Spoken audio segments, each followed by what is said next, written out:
What is Christmas for criminals? Well, there are two types of Christmas criminal, I guess. There are those who will be spending Christmas Day in prison at His Majesty's pleasure in the UK, and I guess in the US at the behest of the state. The second group of Christmas criminals are those who hope to profit from the festive season, those who regard Christmas as a bonanza for the burglar. And let me deal with this second group straight away.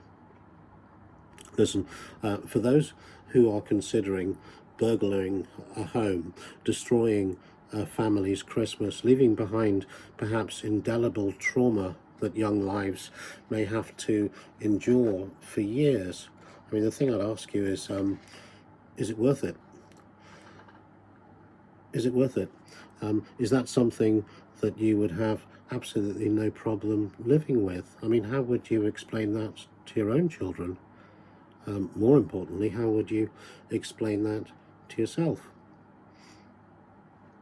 Now, I know that there are myriad complex, nuanced causes of crime.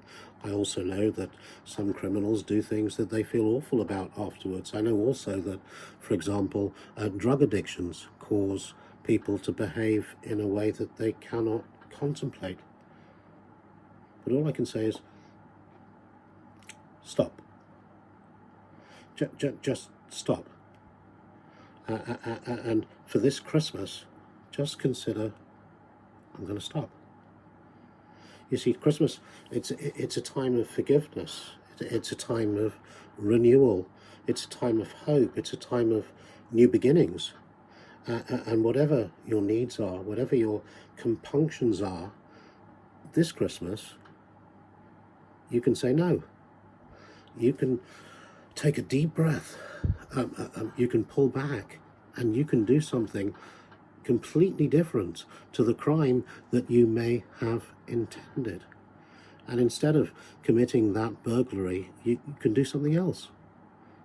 You could sit in a church. You could listen to carols. And sure, as a result of forgoing that burglary, you may suffer withdrawal. Yes, you might feel miserable as you sit in that church pew, but I can guarantee you that you will feel profoundly, not literally profoundly, and spiritually better as a result. And before you think that's pie in the sky, let me say this. I can say that with some confidence because I have defended criminals for 30 years now. And I can tell you that the overwhelming majority of the thousands of souls that I've represented, they wanted to be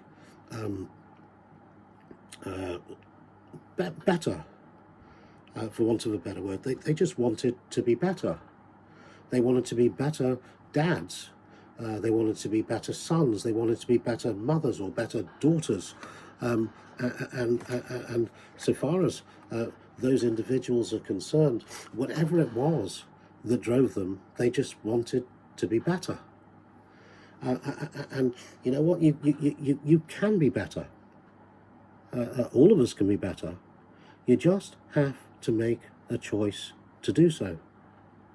And no matter how hopeless you feel that your life is, every journey, no matter how long it takes, it requires a first step.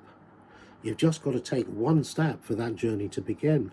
And you know what? If as a result of this video,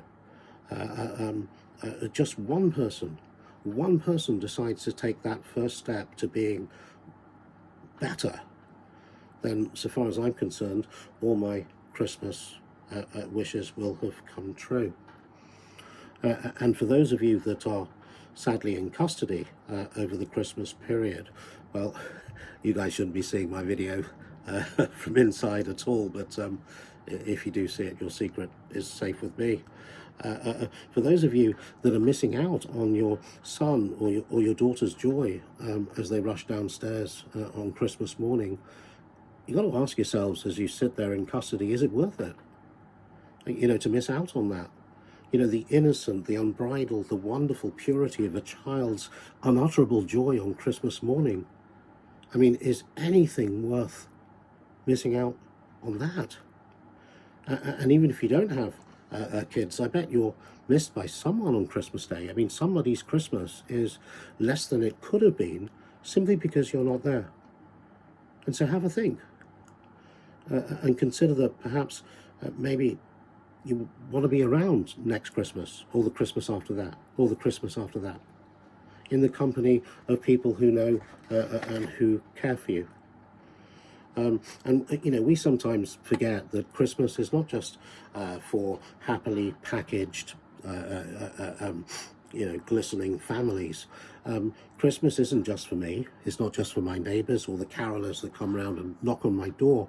In fact, Christmas is as much for, as well as me and my family, it's as much for those that are dysfunctional, those that are afflicted by addiction, those people that are in distressing circumstances. Christmas is as much for the homeless as it is for those that are happily homed. In fact, Christmas is for criminals. You see, I mean, Christmas has the power to touch a criminal, I think, far more than it does the righteous. And so I guess I wish everybody a Merry Criminal Christmas. And I pray that for some of you, Christmas might not this year be criminal.